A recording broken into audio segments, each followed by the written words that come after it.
Hey guys, welcome to my YouTube channel. This is Akshay Kumar Sharma और आज के वीडियो में हम लोग पढ़ने जा रहे हैं जावा टोकन्स के बारे में। ना जावा टोकन्स क्या है? सो गाइस, कोई भी चीज़ को स्टार्ट करने से पहले हम लोग को ये जानना होगा कि एक्चुअली ये लैंग्वेज किस पे वर्क करता है, या ये लैंग्वेज का मेन जो फंक्शन है वो कैसे है। ठीक है, सपोज मान लो कि अगर तुमको एक हिंदू पीपल्स के बारे में अगर जानना है, तो हिंदू पीपल्स के अगर बारे में तुम जानना चाहता है तो उसके लिए क्या करेगा, तुम उसका फेमस जो बुक है जैसे रामायण या महाभारत उसको पढ़ेगा। तो उसके लिए तुमको वो पढ़ने के लिए तुमको उसका लैंग्वेज जानना चाहिए, जैसे कि वो पूरी हिंदी में लिखा हुआ है या देवनागरी लिपि में लिखा हुआ है, तो वो जो लिपि है या फिर वो जो लैंग्वेज है वो तेरे को जानना होगा। तो वैसे ही सिमिलरली जावा को अगर तुमको पढ़ना है तो जावा को पढ़ने के लिए उसका लिपि या फिर उसका टोकन उसको हम लोग को जानना होगा। Clear guys? So Java tokens में बेसिकली है हम लोग के पास क्या क्या। सो एक लिटरल्स हो गया, आइडेंटिफायर्स हो गया, असाइनमेंट हो गया, पंचुएटर्स हो गया, सेपरेटर हो गया, ऑपरेटर्स और कीवर्ड। ये सारा जो चीज़ है ये हम लोग का जावा टोकन्स में आता है, इंक्लूडिंग और भी बहुत कुछ है, बट हम लोग ये पहले जो 7 है उसी को हम लोग डील करेंगे ना गाइस। चलते हैं, सबसे पहले स्टार्टिंग करते हैं लिटरल्स। लिटरल्स किसको बोलते हैं? तो अगर लिटरल्स के ऊपर में जाया जाए तो लिटरल्स बेसिकली क्या होता है ना, हम लोग जो डेटा जो लिखते हैं ना उसी को बोलते हैं लिटरल्स। जो डेटा, सपोज मान लो कि मेरे को यहाँ पे कुछ लिखना है, सपोज हम लिख रहे हैं 89754, ये एक नंबर हो गया। तो ये एक नंबर जो हो गया, अगर ये नंबर लिखना है तो ये नंबर को कौन सा टाइप का ये नंबर हो गया ना। तो नंबर बेसिकली किस में आ जाएगा? इंटीजर टाइप में, इंटीजर डेटा हो गया। अगर मान लो वैसे ही अगर हम लोग कुछ और लिख लेते हैं यहाँ पे, सपोज हम लोग रियल लिटरल्स जैसे कि 857 पॉइंट जो भी है 1 2 3 जो भी है ये लिए, तो मतलब अगर हमको पॉइंट वाला अगर वैल्यू लिखना है तो वो वाला वैल्यू हमारा किस लिटरल्स में आ जाएगा? रियल लिटरल्स में। समझ में आ रहा गाइस? वैसे कैरेक्टर में अगर हम लोग बात करें तो कैरेक्टर किसको बोलते हैं? कैरेक्टर बेसिकली तुम्हारा होता है सिंगल इन्वर्टेड, मतलब कि ए लिख लिए खाली, या फिर खाली बी लिख लिए। तो ये जितना भी है इसको बोलते हैं हम लोग कैरेक्टर लिटरल्स। और कैरेक्टर लिटरल्स जितना भी होता है वो सिंगल इन्वर्टेड कॉमा के अंदर होता है। Clear guys? Single inverted comma के अंदर में कैरेक्टर लिटरल्स लिखाता है। हम चाहे तो कैपिटल ए, कैपिटल बी, मतलब एक ठो लेटर लिखेंगे जिसको। ठीक है, यहाँ हम क्या हम डॉलर लिख सकते हैं क्या? हाँ, ऑफकोर्स हम डॉलर भी इंक्लूड कर सकते हैं। मतलब कि कीबोर्ड में तुमको जितना कुछ दिख रहा है ना सब कैरेक्टर लिटरल्स है, एक्सेप्ट वो F1 ओपन के ऊपर में जो भी है, या F1 बटन या फिर डिलीट बटन, इंसर्ट बटन, ये सब को छोड़ के बाकी जो भी तुम्हारे पास ए से लेके जेड तक एरो की स्पेशल सिंबल्स किसको बोलते हैं? जैसे यहाँ पे डॉलर का हो गया, @ का हो गया, ये सारा तुम्हारा क्या हो जाएगा? कैरेक्टर लिटरल्स हो जाएगा। ठीक है, कैरेक्टर लिटरल्स को हम लोग हमेशा सिंगल इन्वर्टेड कॉमा के अंदर में रखेंगे। क्लियर है? शॉर्ट में अगर एक कैरेक्टर का बात करेंगे, एक लेटर का अगर बात करेंगे तो वो हो गया कैरेक्टर लिटर। तो अगर एक से ज़्यादा का बात करेंगे तो वो किस में आ जाए? तो एक से ज़्यादा का अगर हम लोग बात करेंगे तो वो आ जाए तुम्हारा स्ट्रिंग लिटरल्स, और उसको हम लोग लिखेंगे डबल इन्वर्टेड कॉमा के अंदर। एक जैसे मान लो यहाँ पे जो भी एक नंबर सा सिंपल से एक वर्ड ले लिए, एक कोई और एक वर्ड ले लेते हैं डबल इन्वर्टेड कॉमा के अंदर में, और नाम लिखते हैं मेरा अपना, एक ऐसा चाहिए। Clear guys? सो जैसे ये कुछ भी हम यहाँ पे लिख सकते हैं, अक्षय कुछ भी लिख सकते हैं। इवेंचुअली अगर हम चाहे तो एक लंबा चौड़ा सेंटेंस भी लिख सकते हैं स्ट्रिंग लिटरल्स में। तो चलिए अब समझते हैं बुलियन लिटरल्स। बुलियन लिटरल्स क्या होता है? सपोज मान लो कि अगर हम तुमसे बोले क्या आज बारिश होगा, तो अब ये वाला जो केस हो गया, अगर बारिश हुआ तो मतलब जो हम बोले वो सही, और अगर बारिश नहीं हुआ तो जो हम बोले वो गलत। तो उस टाइप वाले लिटरल्स के लिए हम लोग क्या यूज़ करते हैं? एक टाइप वो होता है, जैसे अगर ट्रू हुआ तो ट्रू, जो खाली ट्रू और फॉल्स में ही वैल्यू ये करेगा, आउटपुट करेगा। ठीक है, इसका 2 ही तो वैल्यू ही होता है, एक तो ट्रू एक तो फॉल्स। ठीक है, एक चीज़ याद रखना गाइस कि ये जो ट्रू जो है ये ट्रू उसका वैल्यू है, ट्रू उसका वैल्यू है। तो ये डबल इन्वर्टेड कॉमा के अंदर में नहीं लिखाएगा। जैसे हम लोग ये स्ट्रिंग लिटरल्स को डबल इन्वर्टेड कॉमा के अंदर लिखे ना, वैसे ये ट्रू जो है वो डबल इन्वर्टेड कॉमा के अंदर नहीं लिखाएगा ना। जो लास्ट है तुम्हारा नल वैल्यू। सो नल वैल्यू किसको बोलेंगे? नल वैल्यू जो होता है बेसिकली अगर मान लो कि कोई सा वैल्यू, मतलब कोई सा हम लोग अगर मान लो किसी का कुछ वैल्यू स्टोर नहीं करना चाहते, तो अगर वैल्यू स्टोर नहीं करना चाहते तो क्या होता है ना, कंप्यूटर बाय डिफ़ॉल्ट अपने ही गार्बेज वैल्यू ले। तो अगर नल लिटरल्स के बारे में अगर बात किया जाए तो अगर हमको कोई भी वैल्यू स्टोर नहीं करना तो हम क्या स्टोर करेंगे? तो उस केस में हम लोग यहाँ पे स्टोर करेंगे /0। ठीक है, स्लैश जीरो को हम लोग इसमें स्टोर करेंगे, स्लैश जीरो, और ये जो स्लैश जीरो रहेगा वो सिंगल इन्वर्टेड कॉमा के अंदर रहेगा। क्लियर है इस? चलो, तो ये था हम लोग का नॉर्मल, एक तो था लिटरल्स के बारे में। अब हम लोग चलते हैं तुम्हारा आइडेंटिफायर्स के ऊपर में। आइडेंटिफायर्स हम लोग का नेक्स्ट टॉपिक है। और आइडेंटिफायर्स बेसिकली होता क्या है? आइडेंटिफायर्स होता है तुम्हारा अगर अच्छा से समझा जाए तो आइडेंटिफायर्स का मतलब होता है वेरिएबल्स। ठीक है, आइडेंटिफायर्स का मतलब क्या होता है गाइस? वेरिएबल। सो वेरिएबल मतलब कि अगर हम लोग जैसे सपोज मान लो मेरे को आलू खरीदने जाना है, तो आलू खरीदने जाना है तो आलू को खरीदेंगे तो आलू को रखने के लिए कोई जगह तो चाहिए ना। So that container is called variable.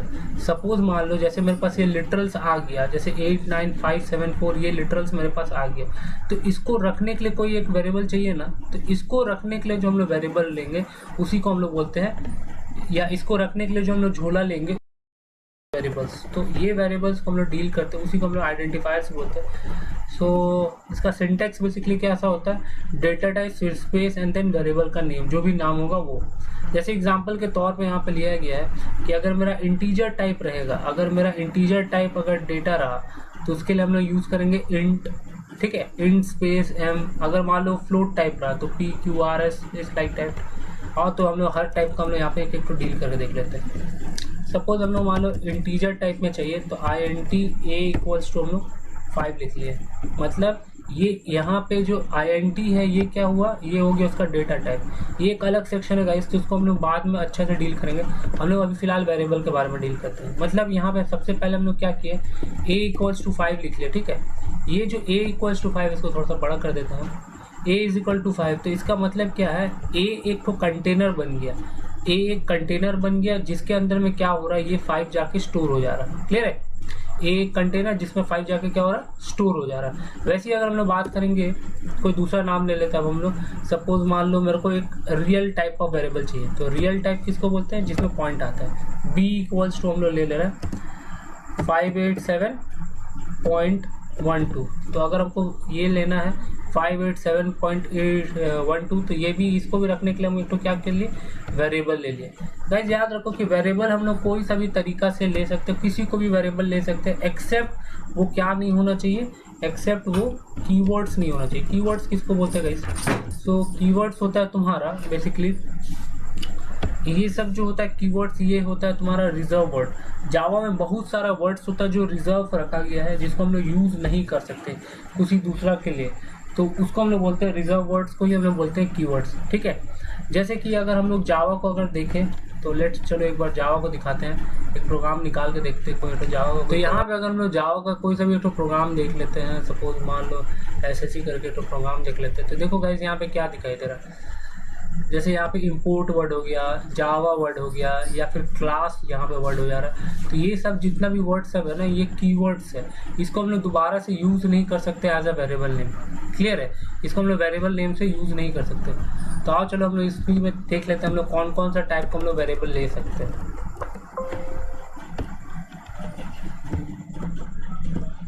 ठीक है, इस सबको हटा देते हैं। जैसे देखो, अगर मेरे को ये लेना है, अगर जैसे मेरे को ये लेना था सपोज के लिए, यहाँ पर हम ले रहे हैं इंट ए इक्वल्स टू 5, और अगर हम ये करें तो देखो कोई एरर नहीं बताएगा। ठीक है, नो सिंटेक्स एरर। यहाँ पे इंट क्या है? इंट उसका डेटा टाइप, हम किस टाइप का डेटा इसमें डाल रहे हैं उसको ये इंट इंडिकेट कर रहा है। ठीक है, डेटा का इसमें किस टाइप का डेटा है? रियल टाइप ऑफ डेटा है। तो चलो इसको भी हम लोग साथ में एक काम करते हैं बड़े। तो देखो पहला वाला टाइप हम लोग ले लिए, इंटीजर टाइप के लिए हम लोग क्या ले लिए? अगर मेरे को इंटीजर डेटा लेना है तो उसके लिए हम क्या यूज़ कर रहे हैं? जैसे यहाँ पे जो हम लोग लिए वही हम लोग यहाँ पे लिखेंगे। क्या क्या लिए हम लोग का? 89754। ठीक है, ये हो गया इंटीजर टाइप के लिए। अगर मान लो मेरे को रियल नंबर लेना है, रियल नंबर के लिए हम लोग के पास दो डेटा टाइप है, एक तो है डबल, DOUBLE डबल, या फिर एक और ऑप्शन अपने पास, जैसे हम डबल ए इक्वल्स टू, या ए नहीं लेके कोई दूसरा वेरिएबल ले रहे हैं, ए इक्वल बी इक्वल्स टू 7895 जो भी है .123 ये ले लिए और सेमीकोलन दे देते। तो देखो गाइस इस पे भी हम कंपाइल करेंगे तो नो सिंटेक्स एरर दिखाई दे रहा है यहाँ पे। ये नो सिंटेक्स एरर यहाँ पे यही इंडिकेट कर रहा है। सपोज अगर मान लो यहाँ पे रियल टाइप वाला डेटा था, अगर हम ये रियल टाइप डेटा की जगह पे डबल की जगह पे हम इंट कर दे तो इस केस में क्या होगा, यहाँ पे एरर आ जाएगा। देखो कंपाइल करेंगे तो देखो यहाँ पे क्या बता रहा है, बोला loss of precision. Loss of precision का मतलब क्या है कि यहाँ पे इंट के जगह पे डबल रिक्वायर्ड है। इंट मिला है उसको लेकिन चाहिए उसको क्या, डबल। क्लियर बात, मतलब कि इंट जो डेटा टाइप है वो रियल नंबर को नहीं ले सकता। समझ में आ रहा है? सो बस हम लोग इसको क्या करेंगे, इसको यहाँ से डबल कर दिए, और एक डबल का अलग अल्टरनेटिव क्या है, फ्लोट। अगर फ्लोट भी लेंगे तो मेरा काम चल जाएगा। यहाँ पे इसलिए नहीं चल पा रहा क्योंकि हम लोग मैक्सिमम वैल्यू तक चले गए। फ्लोट का भी एक रेंज होता है, हम लोग उस रेंज से ज़्यादा नहीं जा सकते। सपोज हम मेरा रेंज को थोड़ा छोटा कर दें कैरेक्टर टाइप के ऊपर, तो कैरेक्टर टाइप क्या करते हैं, जैसे कि हम लोग बताए थे कैरेक्टर, जैसे सपोज हम मान लो एक तो बी एक वेरिएबल ले लेते हैं और इसमें हम एक तो कैरेक्टर ले लेते हैं सिंगल इन्वर्टेड कॉमा के अंदर में, मान लो कैपिटल ए ही ले लेते हैं, ठीक। सो अगर कैपिटल ए लेना है तो उसके लिए हम क्या ले लिए, ये फिर से इसको कंपाइल करके चेक करते हैं तो देखो नो सिंटेक्स एरर बता रहा है। अगर हम कैरेक्टर टाइप को अगर हम डबल इन्वर्टेड कॉमा के अंदर ले लेंगे तो फिर वो एरर जनरेट कर लेगा। क्यों? क्योंकि यहाँ पे डबल इन्वर्टेड कॉमा बेसिकली है किसके लिए, डबल इन्वर्टेड कॉमा तुम्हारा इसके लिए यूज़ करते हैं, स्ट्रिंग के लिए। तो देखो यहाँ पे क्या एरर आ रहा है, देखो इनकम्पैटिबल टाइप्स। तो मतलब ये कंपैक्ट नहीं कर पा रहा, मतलब कि ये साइज से उसका ऊपर हो जा रहा है। तो इसीलिए हम लोग यहाँ पे क्या करेंगे, सिंपली ए लेंगे, that is the correct one. Clear guys? Next वैसे अगर चलते हैं यहाँ पे स्ट्रिंग अगर हम लोग लेंगे तो अब देखो स्ट्रिंग में अगर हम लोग जाएंगे, suppose C is equal to हम लोग लिखते हैं AKSHAY Akshay and that is cool. So इसको लेके इसको ये करता है, तो यहाँ पे नो सिंटेक्स है। क्या हम लोग यहाँ पे जो डेटा नेम जो है, ये जो वेरिएबल नेम है, इसको हम लोग चेंज कर सकते हैं और इसके जगह पे हम लोग कुछ और ले सकते हैं, और देखते हैं guys. So the next part जो हम लोग का है, अब हम लोग एक तो नेक्स्ट लेकर क्या देखते हैं, स्ट्रिंग टाइप हो गया ना गाइस। अब नेक्स्ट है तुम्हारा आ गया, नेक्स्ट हम लोग का नल टाइप भी लेके थोड़ा देख लेते हैं। नल टाइप से अगर मान लो स्ट्रिंग मेरे को कोई चीज़ का हमको इंट ए का हमको वैल्यू बताना है कि उसका कुछ भी वैल्यू ना आ रहा है, तो उसके लिए हम लोग वहाँ पे क्या यूज़ कर सकते हैं, /0। चलो देखते हैं गाइस, हम भी आज तक इसको ट्राई नहीं करके देखते कैसा वैल्यू आ रहा। Let's compile it. हाँ, ए इज ऑलरेडी एग्जिस्ट, मतलब ए ऑलरेडी यहाँ एग्जिस्ट है, तो ए को हम लोग यहाँ पे चेंज कर डी कर देना। मतलब एक बार जो वेरिएबल ले उसको दोबारा नहीं ले सकते। तो देखो ऑफकोर्स यहाँ पे नल वैल्यू ले रहा है। इसका मतलब क्या है ना कि ये इसका नल वैल्यू को दिखाएगा। और चलो इसको देखते हैं, इसको आउटपुट करके एक बार इसका क्या नल वैल्यू कैसा आता है थोड़ा वो भी देख लें। system.out.println प्रिंट, खाली डी को प्रिंट करके हम लोग देखते हैं कि डी का आउटपुट कैसा आ रहा है। Let's compile it, close it, अरे क्लोज इट, और यहाँ आके हम लोग ऐसे था मेरा, इसको चेक करते हैं। सो देखो नल वैल्यू डी मतलब 0 है, तो ये 0 जो इंडिकेट कर रही है एक्चुअल में 0 मतलब कि कोई वैल्यू नहीं है उसका। Clear guys? आओ देखते हैं नेक्स्ट वाला में। सो यही था गाइस, हम लोग को different types of variable data types के बारे में हम लोग को जाने। क्लियर है? तो आओ चलते हैं हम लोग बेसिकली फिर से वापस से अपना टॉपिक पे, और इसको कर देते हैं बड़ा। सो नेक्स्ट आइडेंटिफायर्स के बारे में तुम लोग को आइडिया हो गया होगा। हाँ, आइडेंटिफायर्स में मुझे कुछ और भी तुम्हें दिखाना था। सपोज मान लो कि अगर हम लोग यहाँ पे जो नेम है वेरिएबल का नेम, अब हम लोग थोड़ा सा देख सकते हैं कि वैलिड वेरिएबल नेम क्या क्या होगा। ठीक है, तो हम यहाँ पे लिखिए रहे वैलिड वेरिएबल नेम। ठीक है, वैलिड वेरिएबल नेम के लिए जो डबल इन्वर्टेड कॉमा दिया ना गाइस, ये यूज़ होता है तुम्हारा कमेंट करने के लिए। सिंगल लाइन को कमेंट करने के लिए हम लोग डबल इन्वर्टेड कॉमा का यूज़ करते हैं। और मान लो मेरे को ये पूरा मल्टीपल लाइन को कमेंट करना है, तो उसके लिए हम लोग यहाँ पे क्या करेंगे, देखो hash and then star mark, and then यहाँ वापस आएंगे हैश स्टार मार्क और हैश। क्लियर दिख रहा? मतलब कि ये पूरा लाइन यहाँ से लेके यहाँ तक का कमेंट हो गया। सो कमेंट के लिए अगर सिंगल लाइन कमेंट करना है तो हम ये, और अगर डबल लाइन कमेंट करना है तो, या more than one line comment करना है तो हम लोग ये यूज़ करेंगे। क्लियर है? सो वेरिएबल नेम को हम लोग क्या क्या ले सकते हैं, तो हम देखो इंट क्या हम क्लास को वेरिएबल नेम का जैसे यूज़ कर सकते हैं, इंट क्लास इक्वल्स टू 5 ले सकते हैं क्या? तो देखो यहाँ पे कैसे बोलेगा, एरर कैसे दिखा देगा, देखो नॉट ए स्टेटमेंट, मतलब यहाँ पे बोल रहा है जो ये क्लास वर्ड जो हम लोग लिए ना, ये क्लास वर्ड को हम लोग एज अ वेरिएबल ट्रीट नहीं कर सकते। Clear guys? मतलब हम लोग क्या क्या चीज़ को वेरिएबल नेम नहीं ले सकते, जो रिजर्व वर्ड्स है ना वो सबको हम वेरिएबल नहीं ले सकते। जैसे यहाँ पे पब्लिक को हम यहाँ से कॉपी कर दिए, हाँ एक सेकेंड, हाँ जैसे ये पब्लिक है तो पब्लिक को हम यहाँ पे क्या पब्लिक को यूज़ कर सकते हैं क्या? और देखते हैं पब्लिक को लेकर अगर हम लोग ये करें कंपाइल, तो once again not a statement, मतलब हम जितना बार अगर हम ये लेते चलेंगे वेरिएबल्स को लेते चलेंगे तो वो उतना बार वो नॉट ए स्टेटमेंट करके होता है। मतलब जितना बार हम कीवर्ड्स को यूज़ करेंगे उतना बार वो नॉट ए स्टेटमेंट रिप्लाई देगा। क्लियर है गाइस? तो हम लोग वहाँ पे क्या कर सकते हैं, कुछ ABC करके ले सकते हैं एकदम आराम से, कोई दिक्कत नहीं है। अच्छा यहाँ पे वेरिएबल डी नहीं फाइंड हो रहा, तो हमको पहले ये लाइन को कमेंट कर लें दो, ये लाइन का भी जरूरत नहीं। हाँ अब चेक कर लेते हैं। हाँ तो देखो ABC ले रहे कोई दिक्कत नहीं, क्या हम इसको कैपिटल ABC लेंगे तो कोई दिक्कत है? ऑफ कोर्स नहीं, उसमें भी दिक्कत नहीं होना चाहिए। कैपिटल नेम भी ले लेंगे तो कोई दिक्कत नहीं है। क्या हम इसको कोई नंबर से स्टार्ट कर सकते हैं? सो ये भाई इसको एक्सेप्ट नहीं है कि कोई सा भी वेरिएबल तुम नंबर से स्टार्ट नहीं कर सकता। क्लियर है? कोई सा भी वेरिएबल को हम लोग नंबर से स्टार्ट नहीं कर सकते, ये भी एक एरर है। क्लियर? और किसी किसी का दिमाग थोड़ा और खतरनाक दिमाग वाला लोग भी रहता है, जैसे बोलते हैं @ से स्टार्ट करते हैं तो कोई दिक्कत, तो ये इसमें भी दिक्कत है गाइस। वंस अगेन ये @ से भी स्टार्ट नहीं हो सकता। तो हम लोग ऐसा कौन सा चीज़ है जिससे हम लोग स्टार्ट कर सकते हैं? क्या डॉट से स्टार्ट कर सकते हैं? ये भी इम्पॉसिबल है। ठीक है, तो हम लोग क्या चीज़ से स्टार्ट कर सकते हैं इसको हम लोग स्टार्ट कर सकते हैं, खाली एक ही ऑप्शन है अंडरस्कोर। अंडरस्कोर से कोई दिक्कत नहीं है, अंडरस्कोर से हम लोग कोई सा भी वेरिएबल नेम स्टार्ट कर सकते हैं। Clear guys? तो ये है तुम्हारा वैलिड वेरिएबल्स लेने का तरीका। मतलब कि वेरिएबल जो भी हम लोग डिक्लेयर करेंगे, जो भी आइडेंटिफायर डिक्लेयर करेंगे, वो क्या क्या नहीं होना चाहिए, तो यहाँ लिख लेते हैं हम लोग उसको। आइडेंटिफायर्स, इसको हम थोड़ा छोटा करके लिखते हैं। आइडेंटिफायर्स शुड नॉट बी क्या होना चाहिए, कीवर्ड्स नहीं होना चाहिए। ठीक है, एक ये, और दूसरा क्या कंडीशन होना चाहिए कि आइडेंटिफायर्स या फिर variable will not start with numbers या फिर स्पेशल कैरेक्टर से। स्पेशल कैरेक्टर कौन सा गाइस? वो जो अभी हम @ लिए थे ना, वही @ हो गया, $साइन हो गया, ये सब। एंड अदर पंचुएटर्स से भी हम लोग यूज स्टार्ट नहीं कर सकते।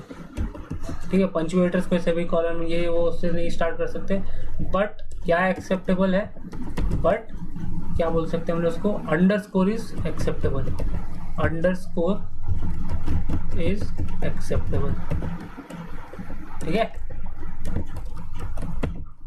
Clear guys? ये था हम लोग का नॉर्मल कंडीशन जो हम लोग जानते हैं। अब हम लोग जानेंगे आइडेंटिफायर्स या फिर जो इसको हम लोग बोल रहे हैं वेरिएबल, उसका ये दो कंडीशन है। ठीक, इसको फटाफट इसको अंडरलाइन कर दो और इसको थोड़ा सा पॉइंट वाइज कर दो, 1-2 पॉइंट इसका। क्लियर है? सो गाइज ये था हम लोग का नॉर्मल। अब चलते हम लोग असाइनमेंट के ऊपर में। असाइनमेंट ऑपरेटर किसको बोलते हैं? इक्वल्स टू को हम लोग बोलते हैं असाइनमेंट ऑपरेटर।